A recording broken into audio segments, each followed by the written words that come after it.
Assalamu alaikum. My name is Arbab Nasibullah and I am founder and CEO of Feel Worldwide. Today we are having very interesting session that is regarding freelancers and e-commerce. So we will be having a very valuable guest who is going to speak and discuss lots about this freelancing work and a lot about the e-commerce. So Janzeb Kader is our guest today, and he will be speaking overall about the system, that how this freelancing work normally works, and plus he will also tell us different stories that how he has started this journey and what was the situation, how many people were being involved in this, was he alone or was he being accompanied by a lot of people. So, Janzeb Kader, first of all, thank you very much for sparing your time and giving us time in order to share a lot about the freelance work and also about the e-commerce. So, welcome, and Janzeb Kader, can you please introduce yourself, and thank you very much for coming.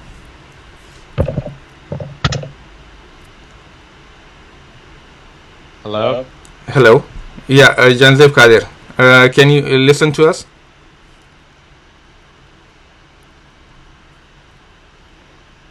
Yeah, can you hear me? Yeah, we can hear you, Janzeb Kader. You can speak. You can tell Hello? us. Yeah. Yeah, you can hear me now. Okay, there was a bit of a distortion. I sort of lost you there. Okay. I'm Jahazib Qadir, a digital nomad. I've been enjoying my digital nomadic lifestyle for the past year and a half now. And I've been freelancing since 2007, off and on websites like Upwork, which is currently known as Upwork. I've been freelancing since then, but I had a day job, and so it was an off and on kind of relationship. But about a year and a half ago, I decided to go full on into freelancing because a 9 to 5 wasn't really, didn't cut it for me, or maybe I wasn't cut out for that. Yeah.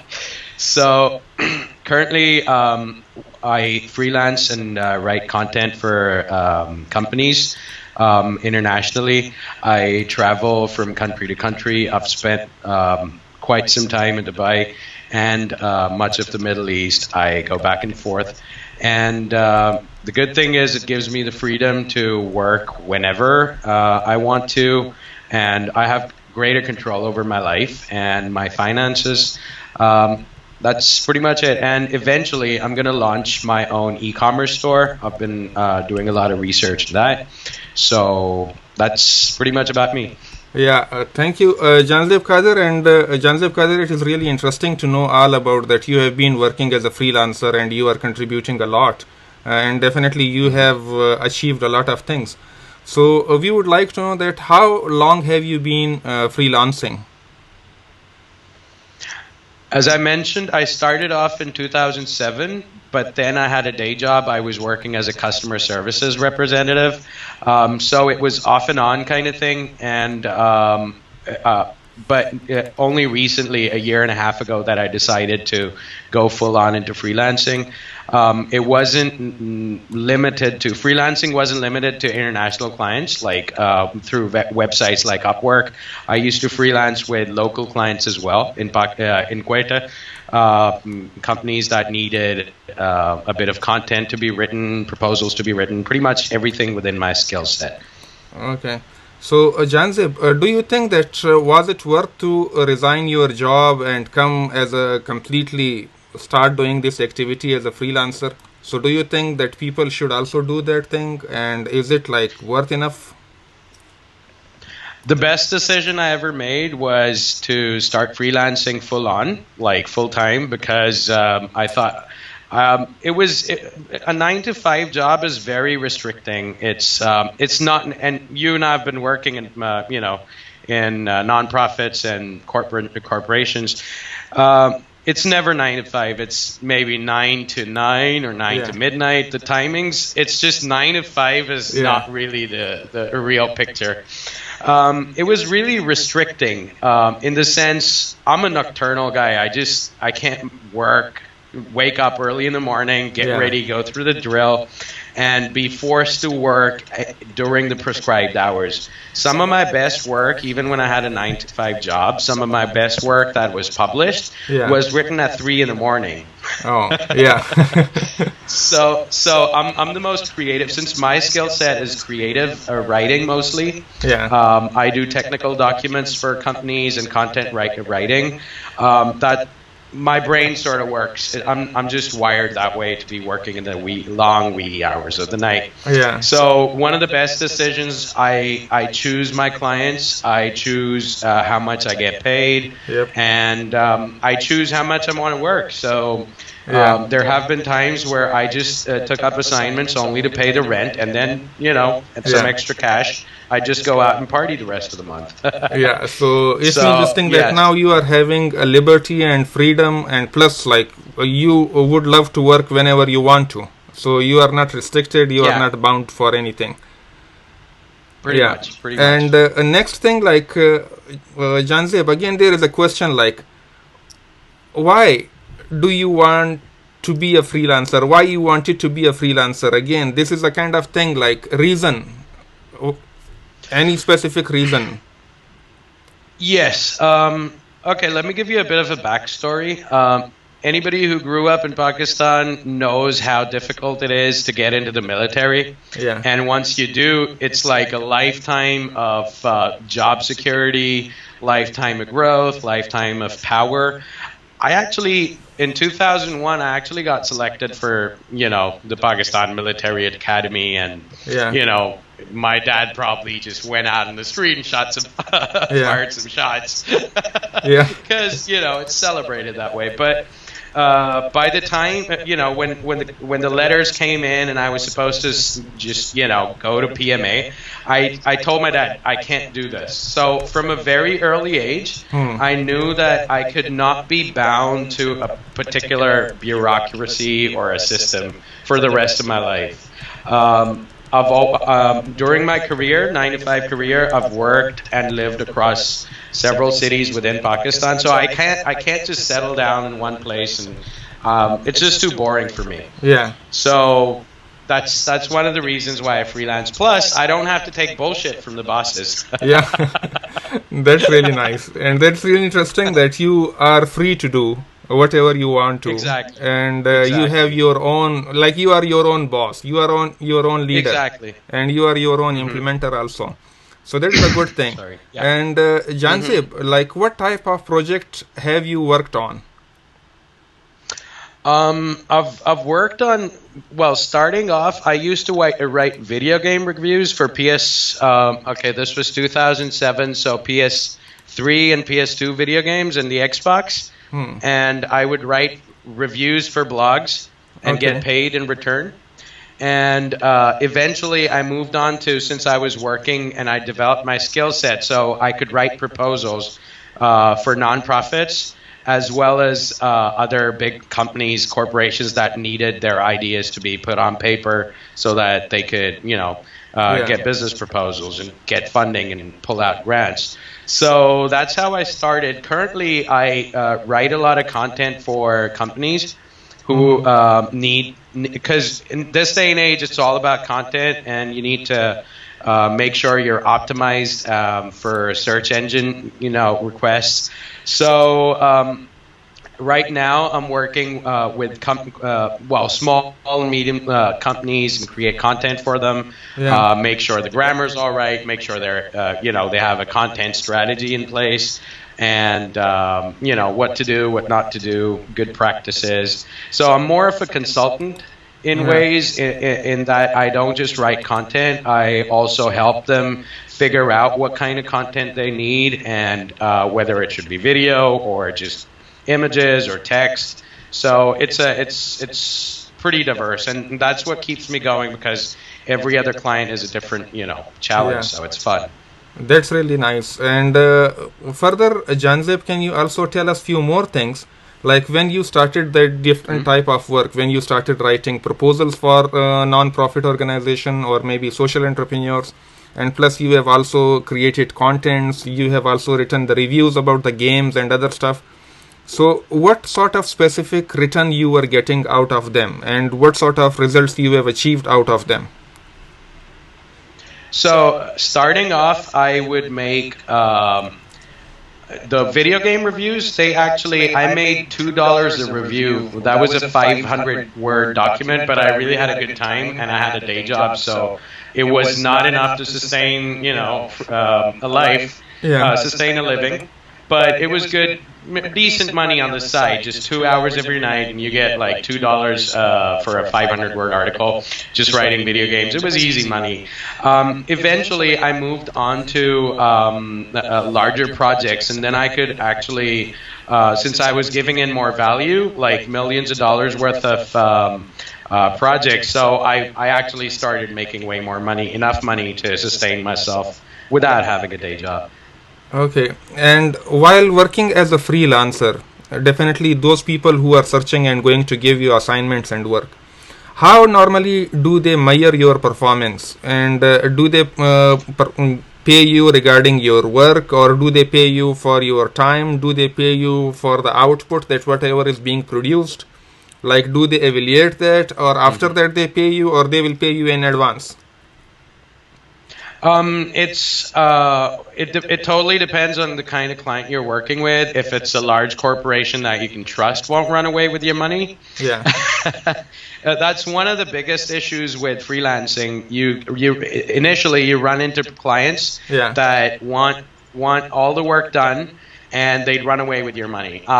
It's not true in all cases, but most of the time you are not so developed, you don't have a portfolio to be actually able to attract clients that are willing to pay more money. So normally it's just, everyday Jack and Jill stores, your neighborhood Joe running a store that wants some content or some photo shoot done, and then they don't pay.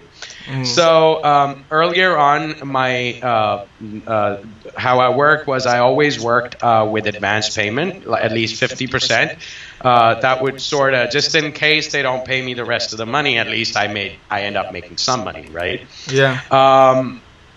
So earlier on, I used to get paid pretty much as per tiny chunks of work. So I'd be paid per word, like I said, for $2 for a 500-word document. And then eventually, within just 1 month, my second assignment working on Upwork, which was known as Odesk back then, and I made $5 an article. With the same 500-word article, but I pretty much jumped like twice, double the price. So that's primarily because I had a portfolio to project to my client. I showed him my previous work. I said, this is what I did. He didn't need to know how much I charged, how much the previous client paid me. But at least I had the body of work to show that, okay, these are the articles that are all over the internet on a certain blog. And this is what I've done. You can run plagiarism tests and whatnot and see if they're good quality. And I'm going to charge $5 an article. So this is... And there is also one of our viewer, Irfan, has asked one question, and he want to know furthermore from you, Janzeb, and he is asking that what exactly is freelancing, and if you will tell, because there are definitely a lot of people, and if I have skills or you have skill or someone else has skills in different areas, so is it necessary that our skills should be specific to any specific field, or there can be any type of work related to freelancing? So what exactly is freelancing? And also if you will tell a little bit about the writing contents for different clients and how to enroll in the business, and definitely what are the requirements. So his one question is this, and if you will explain a little bit about that also. All right, so freelancing is where you don't attach yourself to a specific client. You can take up jobs that are normally outsourced. Working with small businesses, I'm sure you've worked with startups too. You've realized that a lot of companies have their core competencies. They have engineers and they have people that work with whatever they have to. But certain tasks, they don't have the skill set. And to be able to hire somebody and bring them in and get the work done. So instead, what they do is they outsource it to smaller independent consultants or contractors that can do the job. It wouldn't cost them a lot of money because hiring a person requires a lot of effort, time, and money as well, because you have to do benefits and the works. Yeah. So what they do is they outsource it to people who would be willing to do it at a slightly cheaper rate. Mm-hmm. Or maybe at the same cost as it would cost them to, hire an in-house resource. So that's where freelancing comes in. And there are two ways to go about it. First off, you could either make a profile on Fiverr, Upwork, and other similar freelancing websites and put up your portfolio just like you would, your whole profile, and tell you, show what skills you have, whether you're good at content writing or software development. And these companies, they approach you, and but that does not necessarily that's not necessarily a very efficient model, because what happens is, you're just out there. If the company doesn't like your portfolio, maybe you don't have a two-way communication. So a good idea is always to reach out to people.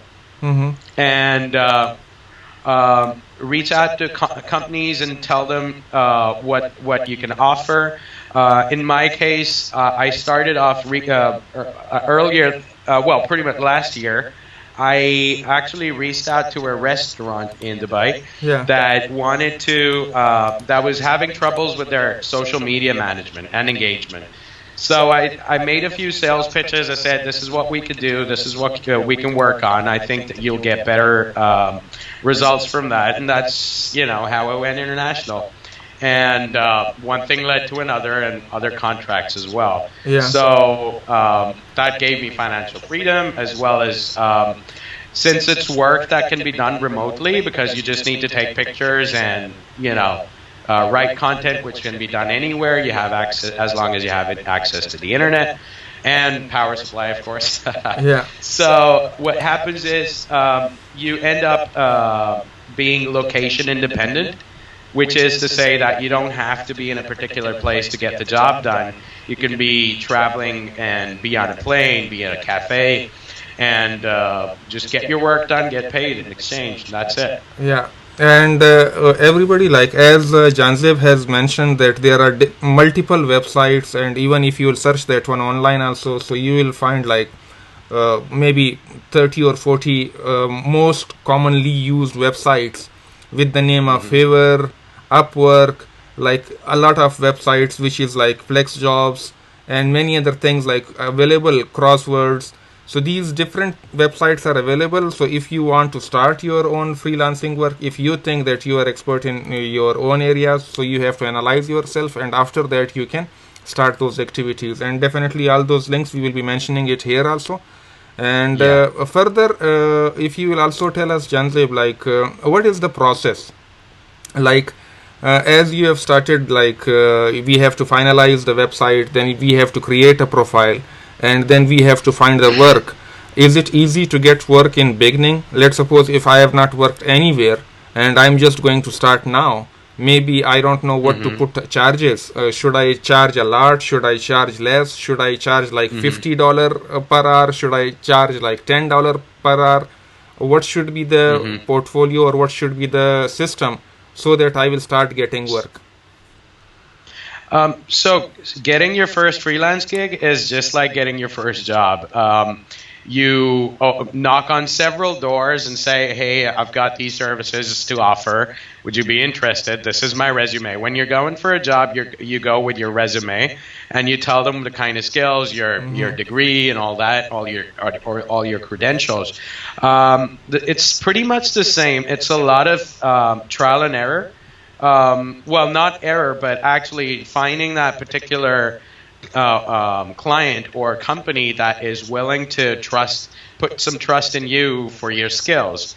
So starting off is very difficult, whether it's getting a job or getting a freelance job. Can you still hear me? Yeah, we can hear you. Yeah, Janzev, we can hear you. We can hear you. So as continue. Yeah, you just froze for a second. I'm sorry. So It's all right. So the thing is, you need to start off, and you can't really be really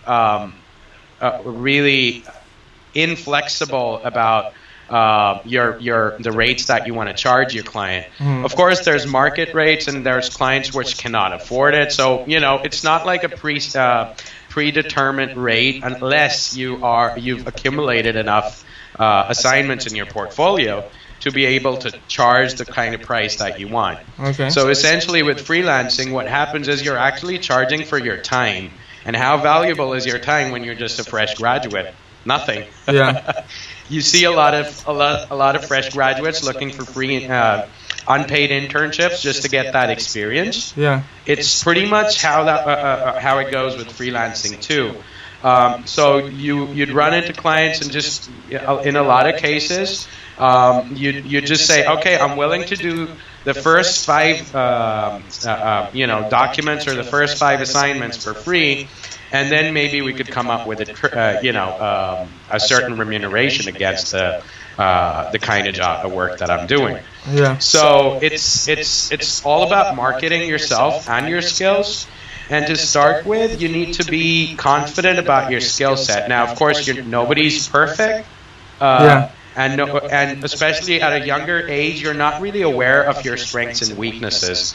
So you need to be trying out multiple things, trying to figure out if you're good at writing, or you're good at software development, or planning, or even graphic design.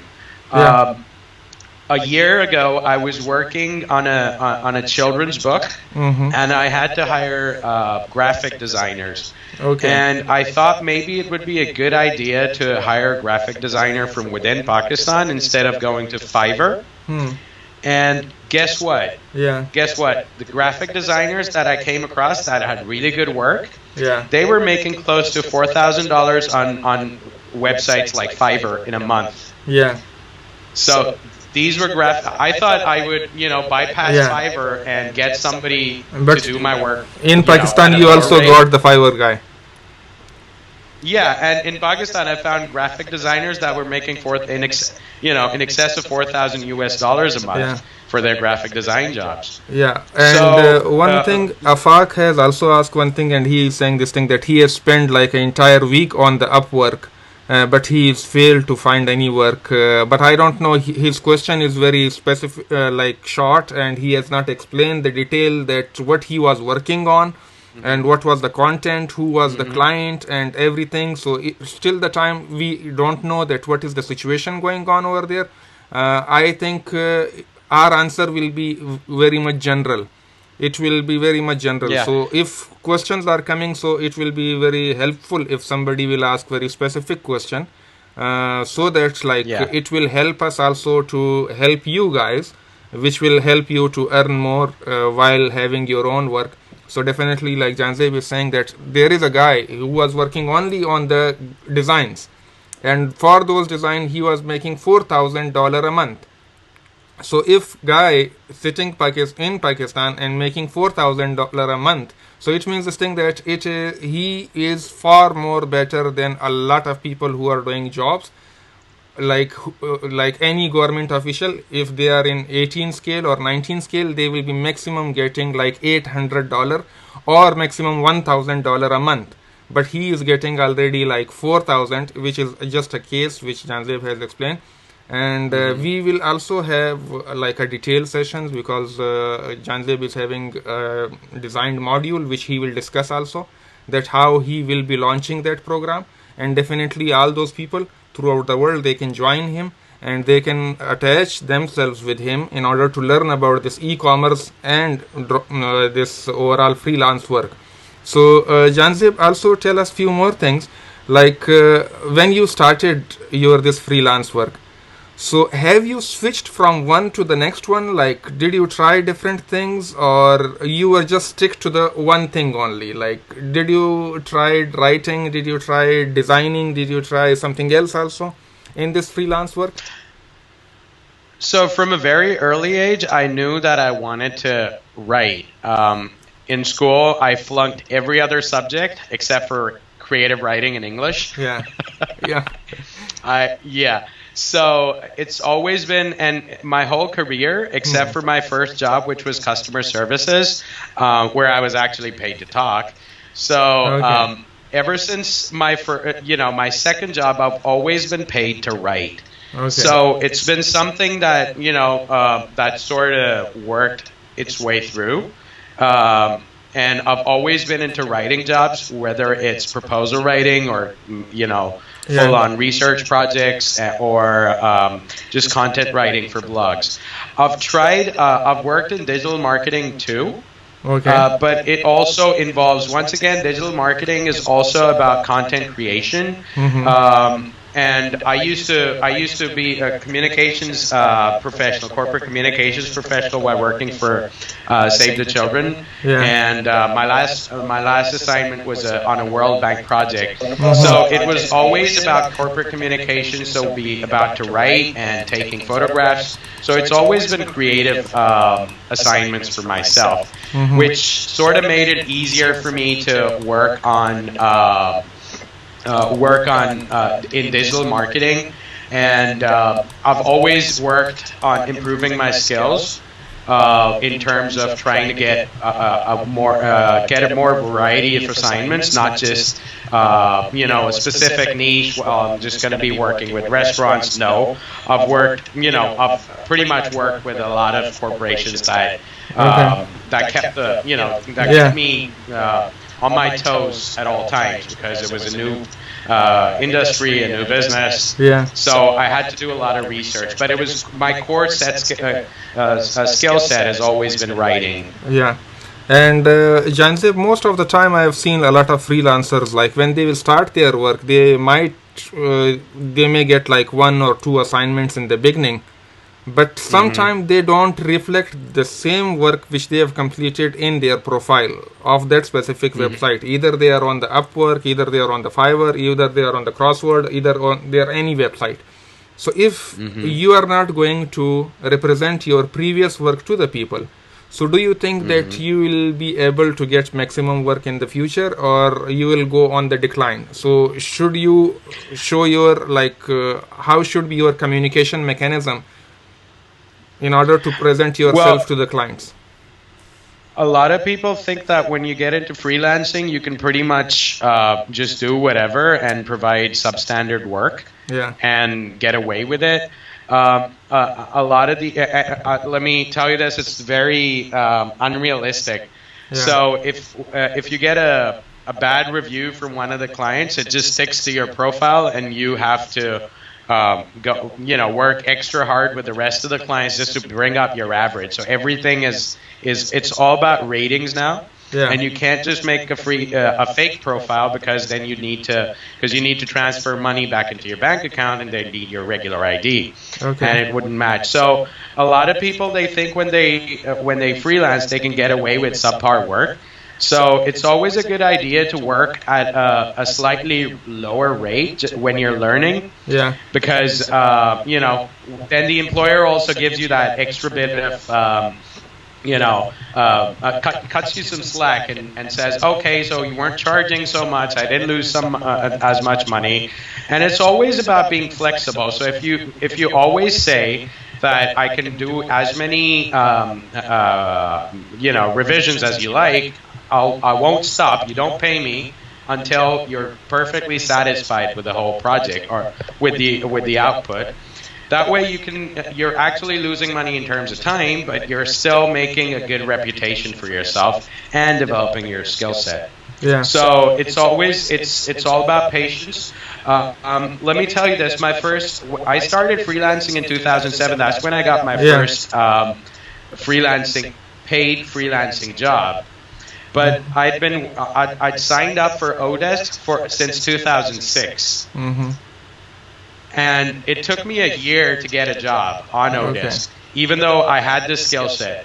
There was one thing that I realized that I wasn't doing right. This was before the era of YouTube. You couldn't really just go out and search for tutorials. I realized that when I was reaching out to the clients, I wasn't really projecting myself so well. So my initial So for the whole year, Yeah. I was just sending in applications without having a customized cover letter for all the jobs that I was applying for. Okay. It took me a year, and I was still in college back then. So I Yeah. was in undergrad. No, sorry, I was in grad school back then. So I was just taking things easy. It was just it would have just been some extra money on the side. So I wasn't taking it so seriously. Yeah. But the moment I figured out that I can put in a customized offer letter, like a proposal to the client. It skyrocketed the jobs that I was getting. Well, not skyrocketed, but that's how I started. I got my first job, Yep. and within the same month, I got my second job. So it's all about how much effort you're willing to put into the whole thing, and how patient you are in trying to figure things out. Yeah. So these things, like, definitely everybody should wait, and they should see that what things are working and which things are not working, and automatically, if you will see your own profile in a critical way, so you will also realize that you may be having few things which needs improvement. So definitely all these things are important. And Janzeb, if you will tell us, like, when it comes to the payment of the freelancing work, so how that payments normally work, like how payment will come into my account, and how will that company will pay me, like what if I will complete work for somebody and they will not pay me. So some people are also scared of these things, like what if I will spend like my 2 weeks on that and in order to complete something, but if I will not get payment, then what? Well, it totally depends on the kind of client you're working with, and if you're working on a website like Fiverr, they take sole responsibility that you will get your money once you've done your job. So it's always a good idea to make sure that you communicate with the client within this Fiverr messaging environment instead of going out on Skype. Hey, okay. So a lot of clients that might cause troubles, what they do is they ask you to come over on Skype or maybe some email app or whatever, and that's where we're going to correspond. What happens is, if you file a dispute, Fiverr is going to be like, you communicated with the client outside of our platform, so we don't have a record of what you did and what you didn't. So it's always a good idea to say, if you're working on Fiverr, you correspond with the client within the messaging app, and also. One of the biggest problems or the barriers to entry in Pakistan, it has always been a payment gateway where you could actually accept international payments from clients abroad. I just found out that it's not like a widespread news, but they're still working on introducing PayPal in Pakistan. This is round 2. The first one sort of didn't make it. So I'm really excited about PayPal coming into Pakistan, because that'll open up, a whole world of opportunities. Because within PayPal there are mechanisms where you actually, whether you're going to pay through for goods or services or just a regular payment, that way the client can actually withdraw, hold back the payment just in case they don't get, the kind of work they were trying to get. So currently, you can always work with Payoneer. It's an international payments platform, or it's electronic account. I don't know how to classify that. So what they do is you get paid onto Fiverr, and then you transfer that money into Payoneer, which then goes into your bank account, because the Payoneer account is synced with your bank account. And you can transfer the money that way. So as long as you're working on international websites, which are commonly known, like Fiverr and Upwork, you're pretty safe. I really can't, vouch for the others out in the, on the internet, but these two work pretty well, and I've worked with them for quite some time. So they both are working very well, and you are definitely getting your returns also against that. And now, do you have some sort of like regular clients that who are going to contact you that, okay, come on, Janzeb, you have already done the first part, now we need you to do the second part. Like, what about your clients' retention? I've come to a point where I actually go on like contracts that are longer term. So maybe like a quarter, 3 monthly contract, because I'm taking up bigger projects. now that I have to fully sustain myself through freelancing. So I'm going on to bigger projects that'll make me more money and keep me occupied for a longer time, instead of having to, every week you're done with one client and you're going back to square one and looking for another client. I don't do that anymore. So I've got like 3 or 4 clients that regularly reach out to me for assignments, because it's all about building trust. If you have that kind of connection with somebody, it works pretty much in conventional businesses too. So if you're comfortable with somebody, they keep coming back to you. So all these things, like everybody, like whosoever is listening, so it depends on your work. Like definitely Jandeep has mentioned this thing that for the 1 year he was unable to get work because of his one mistake, that he was sending one general resume and CV to everybody. But later on he figured that one out and he is working very well, and now he is working on a long-term projects also. So this is a good thing. And Jandeep, a few more things like which our people are going to ask, and they are also sending few private messages, like but although it will be good like if they will send messages here also, and they are asking about this freelancers work. So freelancing work, we will definitely make a profile on that websites, like either on Fiverr or on Upwork. So is it necessary to have our own website also, so that clients should see? It always helps, because in this day and age, it always helps to have a web presence of your own. To start with, if you're not so comfortable, you can always start with a good LinkedIn profile, or even your Facebook profile, or even an Instagram profile if you're into creative work where you can showcase whatever you're doing. So a presence on the internet counts, is very important these days. A lot of people that I know are unable to project themselves because they say, oh, social media is just a waste of time, or writing a blog is just not for me. So sure, but it always helps to be within that that circle of people which are not necessarily movers or shakers, but you need to be active on the scene to be able to be noticed. So a lot of people earlier, like even us, when we were in the early 2000s, we would text jokes to everybody all day long. We don't do that anymore, because we are more occupied with with productive tasks, and we would rather send out messages that make more sense, instead of just entertainment value.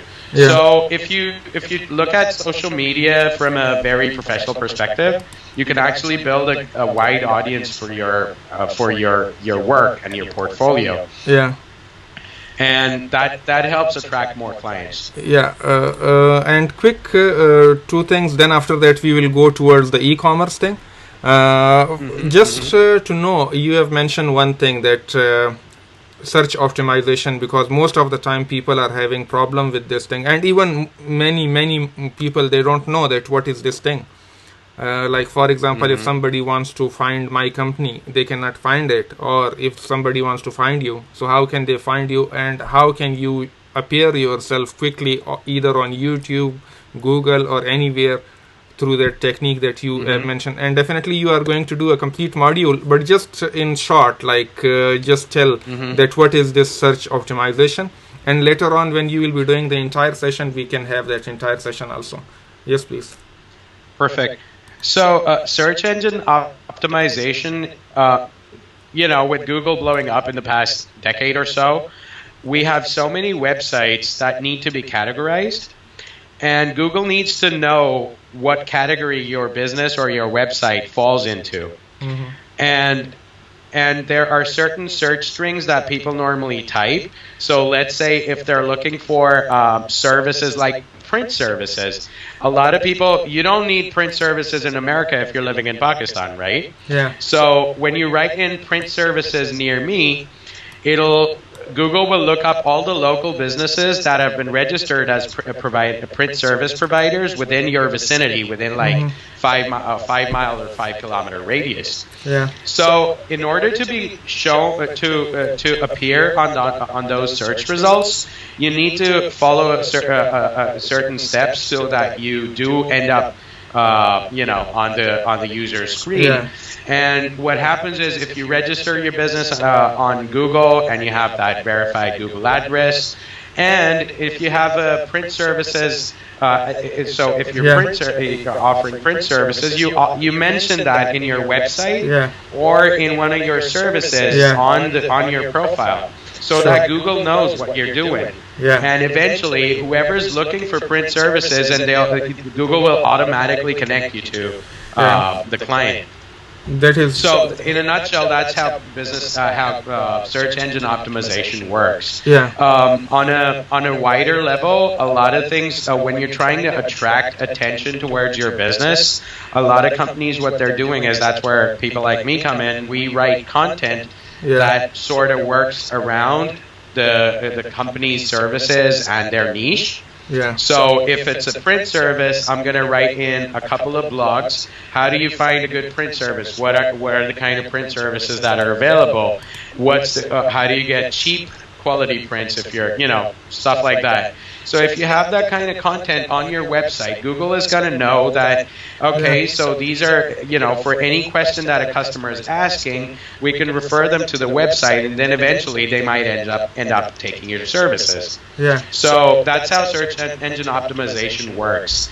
And so for that, you need to have like carefully orchestrated patterns of content that you need to put in onto your website, into your profiles, that'll attract, so this is organic reach. Yeah. So when it comes to search engine traffic, there's two kinds of traffic. One is where you pay Google for placing ads on Google search results. That costs you a fair amount of money. It's not a lot, but it still costs you money. Yeah. With organic traffic, what happens is whatever traffic Google gets, it just refers it to your website for free, because you're ending up in their search results. You're topping the results. That's great. And now we have taken a lot of your times in the freelancing things and freelancing content. And you will also be going to announce your own programs and systems that which you will launch for people that they can join later on. But now we'll just come quickly towards the e-commerce little bit. That what is this e-commerce stuff, and what type of procedures or what type of activities are present, either like that is drop shipping, either that is something else, either that is like dealing with people, import, exports, like how to send any product. For example, if one product is in China, I don't own that product, but whereas I am doing business on that product. So something like that, can anybody do business if they are sitting in Algeria or in India or Pakistan or Afghanistan with US or with Australia, with anyone? Like how is that e-commerce can work? Even if I don't have money, I don't have money, I want to do that business, but I want to do business in like a product which is like in worth like hundreds and dollars and thousands of dollars, like their worth is, but I don't have money, but I want to do that thing. So if you will tell a little bit about e-commerce also. So with e-commerce, it sort of has been on the scene since the early 2000s, with Amazon taking up a major chunk of the e-commerce scene in America and worldwide, to the point where they are actually acquiring local businesses and be able to work, at a very large scale and economizing everything. Even in Pakistan, Daraz happens to be one of the main e-commerce portals. Then there are niche stores like Thrift.pk, which deals with video games and gaming consoles. So there's multiple e-commerce websites that exist within Pakistan and internationally. For that, there are multiple things that you require, which which essentially is you're just trying to connect with people looking for a certain product, and if you can offer them an extra service, such as being able to provide free delivery or same-day delivery and stuff like that. Yeah. That's how e-commerce works. So it's like an online marketplace, and there are multiple ways to go about it. Yeah. One of the most let's say high income earning high revenue options is to be able to sync in with line yourself up with Amazon. There's a business concept called fulfillment by Amazon, where initially what you do is you look for the search results within the search queries within Amazon. What are the people looking for so often? Yeah. And if you can find a product that satisfies that particular need, what happens is you can actually source it from within Pakistan or China and ship that product in bulk, maybe like a container or a couple of containers that are shipped off to Amazon warehouses in America, and then Amazon takes care of the logistics after that. Yeah. What happens is you're actually playing by volume. That requires a lot of effort and a lot of investment, if not so much effort because you're just doing research as to what people need. But the whole investment of bulk buying and sending it off to America is a big problem for a lot of people because, for financial reasons and stuff. Another model that happens to be very cheap and very easy to start up when it comes to e-commerce is called drop shipping. Okay. And with drop shipping is you just set up a store, whether it's through a website called Shopify, or you can use WooCommerce, which is a plugin for WordPress. These are stuff we can talk about, things that we can talk about in detail later.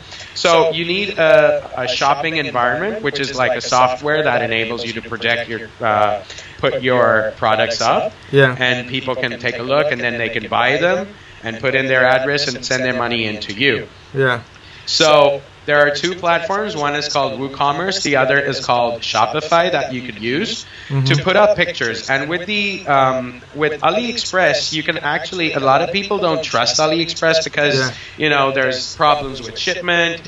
So if you can if you can spend some time and look at suppliers on AliExpress, which are very good. Not who are all of authentic AliExpress and is who bad. are like valid suppliers. Valid suppliers that can offer you good customer service. So you take up pictures from their store, you put it on your website or Shopify store, and you put in a payment mechanism, which could be PayPal, or there's other mechanisms that you can use, such as EasyPay from Telenor, Jazz Cash from Mobilink, and a couple of other service providers within Pakistan. So they provide you a mechanism to transfer cash, accept international payments so that they come back to you. So with drop shipping, you do not invest in inventory. You don't buy any of the products unless you have to make professional quality photographs or take a video, make a professional advertisement for the product. So you're not investing in that. Instead, what you're spending money on is advertisement. You can advertise on Facebook, you can advertise on Instagram, and pretty much all social media platforms. You can even advertise on LinkedIn if you're looking for B2B clients, like business to business. So what happens is, with dropshipping, you need a lot of research, but then again, there's not much that you don't have much to lose because first of all, you haven't invested much in terms of inventory, but you have paid for a Shopify subscription, and you've bought yourself a domain, which is like under $100. So you can actually start a really good business for under $100 if you're using Shopify. If you're using a regular web hosting service, that pretty much costs around the same. If you're talking about a domain and plugins and stuff. And that's how dropshipping works, and it is one of the most easiest businesses to start if you're working on the internet. And the best thing is you don't require a lot of finances, just $100. You can pretty much do a day job, make a few savings and save a couple of dollars. Just do that. Although that's 16,000 rupees in Pakistani, $100. But how many businesses it can be managed Pakistan like you could. Yeah, it is Yeah, how many manageable. businesses in Pakistan can start off with just 16,000 rupees in Yeah, their hand? It's surely. very difficult. And with drop shipping, you're reaching out to people worldwide. That means the demand for the opportunities are endless, and your demand is not just locked up in a particular geographical area. Yeah. So for this thing, like Janzeb, when it comes to the drop shipping, is it necessary that products should be sold in US, or they can sell these products in some other countries also? Like if I have products Um, on my website, so can mhm. those things be sold? Can I select like market of UK or Australia or New Zealand or anywhere else like that? Yeah. So if you talk about how, if you sort of categorize them as developed countries and sort of developing countries, Yeah. the good thing about America is they have a lot of data on Facebook. They have behavioral data that is accessible on Facebook, and you can actually target people way easily than you can in the rest of the world. You can target them as to the kind of team that they're following, that they're a fan of, the kind of clothes that they like, the kind of places that they shop at. Whereas Facebook does have a lot of data for Pakistanis or Indians or other countries, Yeah. other nationalities. It's not so elaborate. It's not so detailed as compared to America. So although it's expensive to advertise in America because of course they're charging more because they have more data. Yeah. In countries like Pakistan and Southeast Asia or wherever, it works that way too, but it's not as profitable.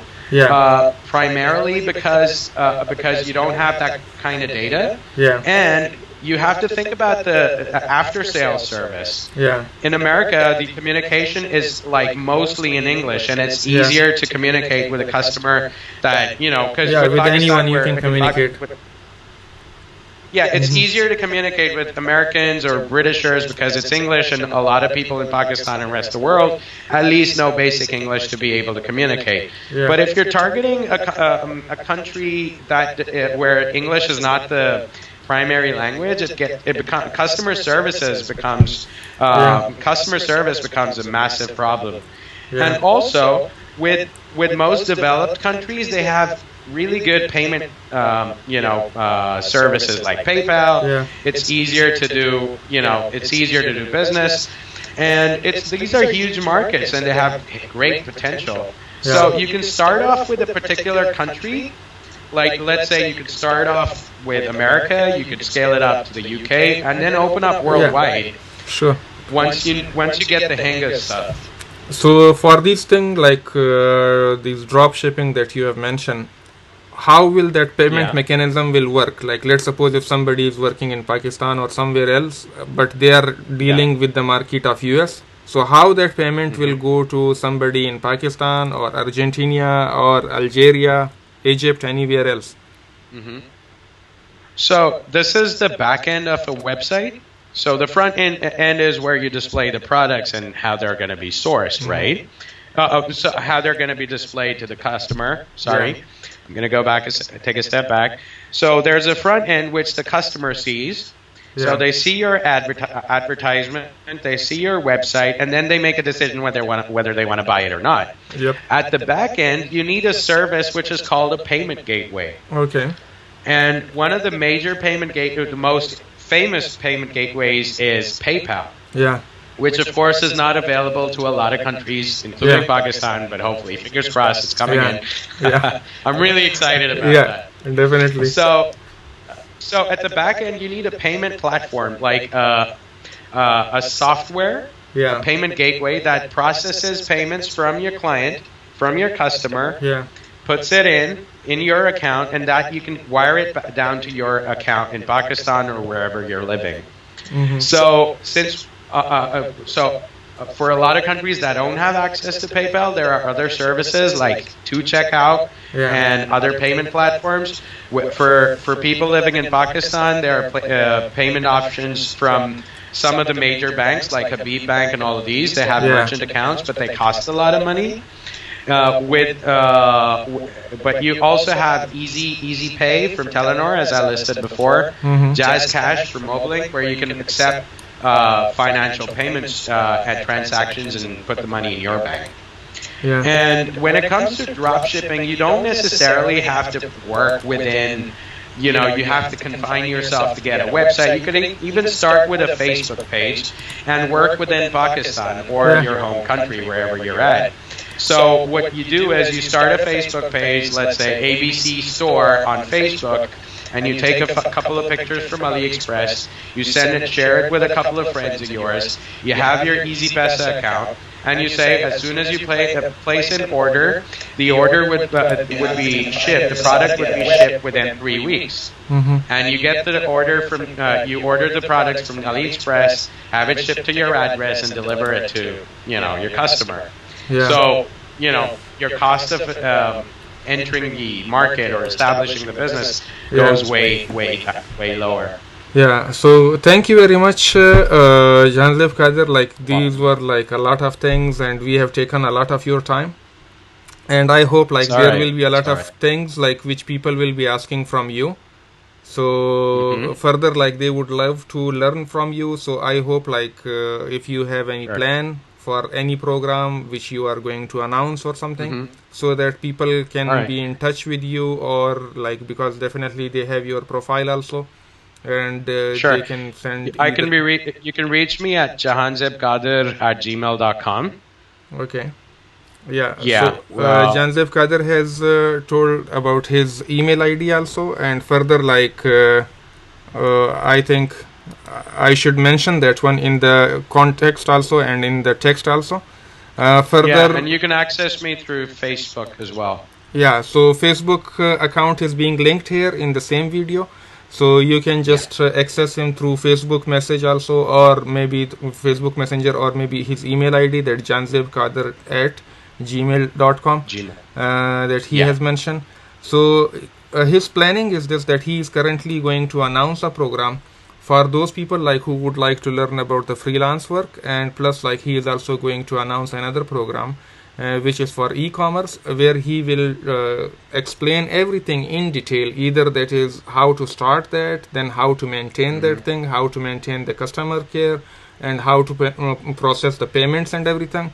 So he is going to launch an online program, and for that one definitely he is going to share the detail on his page also. And he will tell about different payment structures and everything, that what will be the duration of that program, what will be the payment structure of that. So he will explain everything in detail. And further, if you guys have any questions, so you can just ask him in the messenger, or maybe just drop any message in the same video link, which will be having like access to him also, and he can see them. And Janzev Kadir, once again, thank you very much. We have taken you a lot of time, and I hope we have tried to cover little bit of this freelance and e-commerce, because it is very vast field. It cannot be covered in 1 hour. Yeah.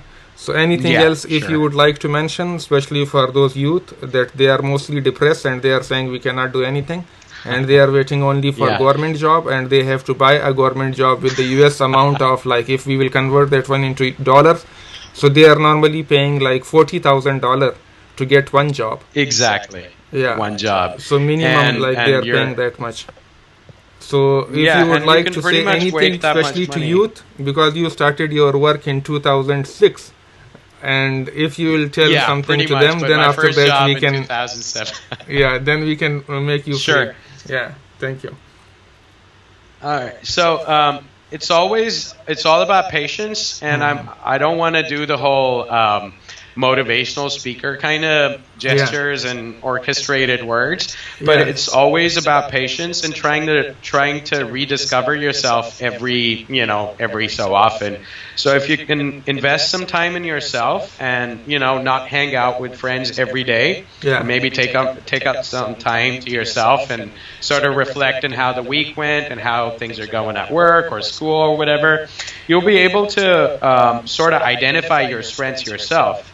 And if you want freedom, freelancing or e-commerce, The internet's the best way to make money these days. It's where the money's at. Yeah. And if you can make money without having to have a structured life around you where you have to be there at 9 a.m. and you have to fill in timesheets at the end of the month to be able to be paid or follow rules. If you're a rule breaker, it's always a good idea to work on the internet. Yeah, that is very good idea. Thank you. Thank you, Jandeep. You're welcome. It was very nice meeting you, and I hope we will request you again to come and little bit speak about some other contents which are important to be explored and discovered. Thank you. And I hope we all will see you again in another sessions with another video with Jandeep. Thank you. Sure. Bye-bye.